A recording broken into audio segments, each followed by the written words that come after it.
Ladies and gentlemen, boys and girls, here we go, man. We got Jay MMA. I'm gonna put the link to my boy Jay YouTube channel in the description below.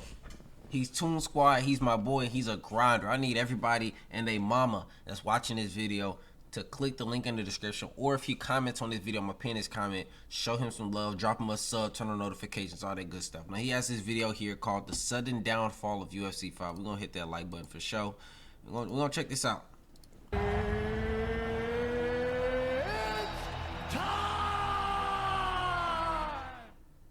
You guys, what's up? It is JMMA here, and today we're gonna have the somber discussion about EA Sports UFC 5. The pre-release excitement surrounding the latest installment in a popular mixed martial arts video game. Why my boy Jay sound like hey, why you sound like that? Jay, why you sound like that? And franchise has been replaced with disappointment and skepticism. In this video, we will explore the sudden downfall of UFC 5. Chapter 1, Prefight Hype. Fans of the series were excited when on July 22nd of this year, EA released official Hey Jay, I said I ain't gonna say it. I'm gonna talk to him privately. That the game's reveal trailer would drop in September.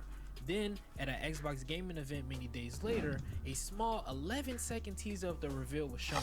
Really not giving fans much, but it did do one thing: it created anticipation. September came around and the reveal was finally here, and to say the least, the hype was there. Multiple content creators, streamers, and fans were excited for what was to come. The reveal did receive minor backlash though, because there was no actual gameplay shown. Rather than showing actual gameplay, EA opted to show off the Frostbite engine using CGI movement. It is CGI using, of course, the game engine, and I'm just gonna zip it up. Because I'm not sure if I can say just yet, but I'm gonna just say, don't let the fact that this is CGI get you a little bit too worried. You hear me? You understand what I'm trying to say? No. I understood then, but now I don't. The gameplay trailer, the deep dive breakdown, the presentation trailer, and even the career mode deep dive. All 4 of these videos were well edited and thorough, I must admit that. But the release of each one of these videos soon made consumers realize that UFC 5 may have not been a game that it was made out to be. Transition-based submissions, or TBS for short, not to confuse it with actual TBS, now we don't need that confusion. New damage indicators and ground elbows were all main gameplay features that were marketed and pushed by EA as groundbreaking mechanics. But were those mechanics really that groundbreaking? Chapter 2, the truth is revealed. Now, after the trailers were shown, it was a lot of dead time in between, so now it was time for the consumers, us, to play the waiting game for about a week and a half. During this time, most companies tend to ramp up promotion through multiple commercials, ads, even partnerships with famous content creators. EA did the bare minimum. They only ran commercials and ads during UFC events, which is a very niche audience. You would think they would want to reach a broader audience for sales, showing it on multiple sporting events like the NFL, the NBA, NHL, even the MLB. But no, they didn't do that. The only promotion we saw was EA sponsored videos featuring Cash Nasty and OTK member Esfon. The promotion for the game pales in comparison to games like Spider-Man 2.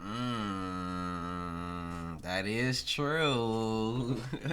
They definitely should have pushed it to more like NFL type of things and other audience, but pre-sale. A Hogwarts Legacy. Simply because months before, even years before, they're doing constant little teasers and promotion to build up anticipation. Sadly, EA doesn't do that. They always do it a month before, or even sometimes weeks before, and it's kind of confusing. But okay, I digress. The game was released early for those who pre-ordered the deluxe edition, and this is where the problems began. UFC 5 is as real as it gets, and that's some bullshit. On the left, I have Nate Diaz. On the right, I have Muhammad Ali. I've watched a lot of Nate Diaz fights, and I've watched a lot of Muhammad Ali fights. And the eye test will tell me they do not fight the same, they do not move the same, they don't do anything the fucking same. Look at this shit. Anything looks familiar to you? We have Muhammad Ali and Nate Diaz side by side in a video game that promises to be as real as it gets, doing the exact same animation. Broken gameplay mechanics were, or should I say still, are the biggest gripe with UFC 5. Horrible stamp tags on which body punches and counters, block breaking is worse than it has ever been before in the EA UFC franchise, and serious inconsistencies and exploits within the grappling system, as great as the transition-based submission system is. Even with all of this, critic reviews were surprisingly astonishing to say the least. IGN gave the game a 9 out of 10. To put Crazy. that in, I'm sorry. 9 out of 10 is crazy, bro. 9 out of 10 is nuts. Wow. But it is what it is. perspective, IGN thinks UFC 5 is better than Spider-Man 2, which was just announced as a contender for Game of IGN. I can't take IGN serious. I never have, but I really can't now. Give Spider-Man an 8, UFC 5 a 9? the year. You would think with this, everyone would be in agreement that the game was mismarketed and it simply was not a good product. Unfortunately, a group of people seemed that sentiment was far from the truth. And now that leads us into chapter 3, dismissing the reality.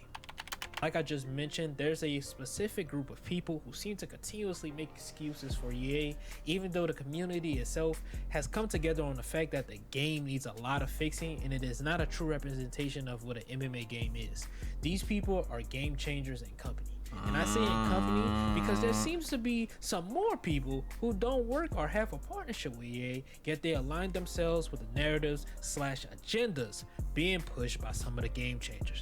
The game changers seem to think that this is the best game in the series. The new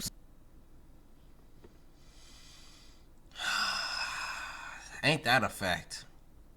Like people are saying this is the best UFC, bro. This game right now, to say you don't even know the real potential of the game, but to say the state of the game that it's in right now is the best UFC game ever released, that is crazy.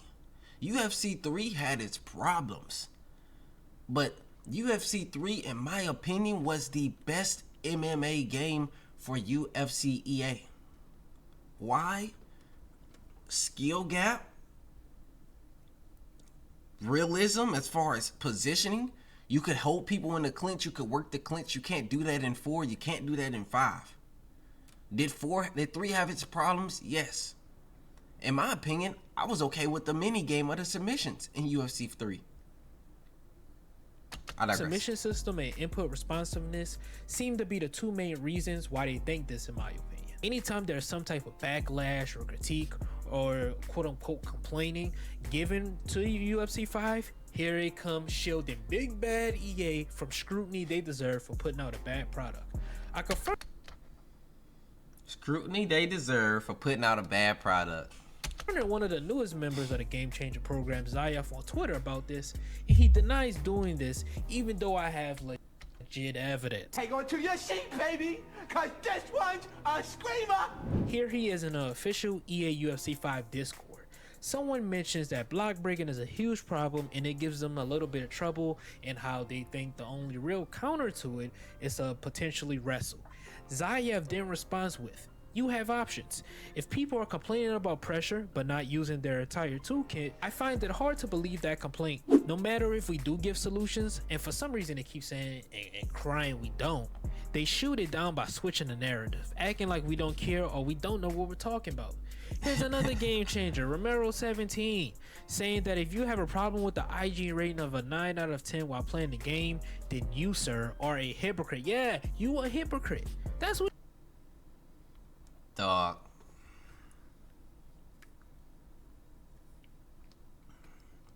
The amount of honoring my dude here does for EA is just crazy, bro. Like, What he said, getting hit and with a yes, 10 he inch. said that. That statement makes absolutely no sense. How does disagreeing with the fact that the game isn't a 9 out of 10 makes you a hypocrite because you still play it? You can still play the game, have fun, enjoy it, and still not think it's an out of 10. It's like you know how many, and what's crazy, you know how many people in other communities shit on their game, but they play it? The 2K community is a prime example.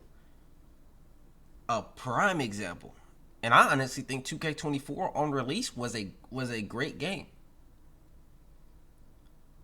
The problem is the community cries and wants all these changes, and when they give them the changes, they don't like it. Difference between them and EA, we've been crying and we still ain't getting changes. Sadly. But Call of Duty community, right? I'm pretty sure their game, their community, those pro players be hating the game, but they're pro players, so they're going to play it. And it's their career. You can eat at a restaurant and disagree with the 4 Michelin star rating. And yup, you guessed it. Following suit, another game changer tells me to shut the fuck up when I stated this exact statement on Twitter. This is the problem. Game changers overvalue their role in the community when the reality is fairly simple.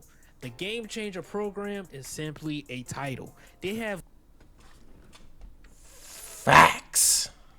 Little to no real input, and to make them feel differently, EA allows them to give quote-unquote feedback through playing various early builds of the EA UFC game, and then they give them a free. And my thing is this: if the Game Changers and these guys was playing the game so early, why is the game in such a bad state when it comes to stamina, right?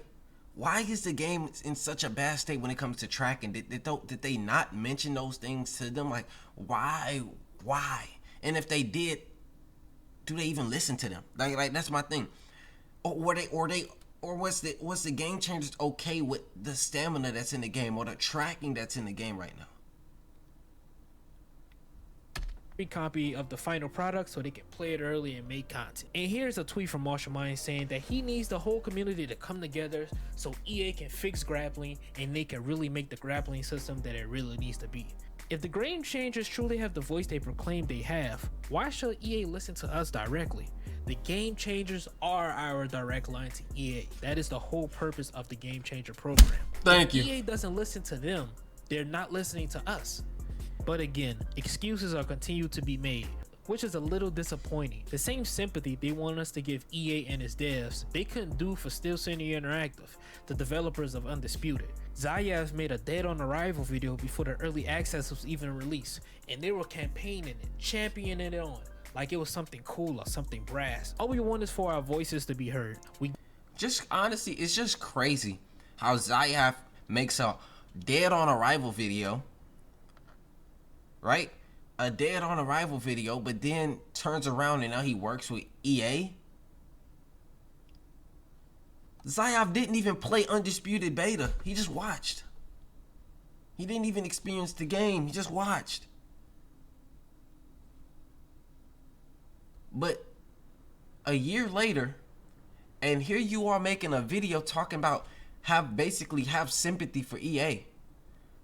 Bear with them. Be nice to them. Don't shut the fuck up. Give valid criticism and you shoot it down every time, and we're met with the opinion that the community is unknowledgeable and they're being unreasonable. This sense of ego and high superiority has to stop. If it doesn't, we will never get EA to make another good UFC game. The bottom line for me is pretty simple. UFC 5 is headed into the direction of being a dead game, and we're only 18 days removed from the release. If you go look on Kick and Twitch, the game has a whopping 325 combined viewers. Yes, 325. And on a good day, it may get over 3,000 only because a really popular streamer is playing career mode or someone's doing an EA sponsored stream. Also, the game itself is already on sale for $59.99. In some places, it's even $49.99. The disconnect and lack of transparency between the community and EA has to end now. The franchise will never reach its potential the franchise will never reach its full. Hey Jay, you supposed to edit that one out, dude. Hey Jay, you supposed to edit that one out, will you, my man? Full potential if EA doesn't properly make the correct changes. Yes, I do think this franchise has potential. If I didn't think it had potential, or if I didn't have a passion for MMA and UFC games in general, I wouldn't be making this video. We all want the game to be great, but if a certain group of people continue to shield and make excuses for EA, we may never see a great UFC game again. W video, hey. W video, I'll be honest. W video, Jay. I can't be mad at you, dog. You talk that talk, and I think he got a lot of points across, man. Cause It's too much. It's too much of this. I hate the oh, because I do martial arts. You're right. I'm right. You're wrong type of thing. Or you don't understand martial arts. You never trained before. Like, come on, dog. But I ain't finna stretch this, man. I'm finna get up out of here. Jay, W video. Y'all be sure, like I said, drop Jay a sub on YouTube, man. He's spitting, he dropping content, and he's a grinder out here. I appreciate y'all boys for watching. Y'all stay up, stay blessed, keep moving forward. JMMA. W.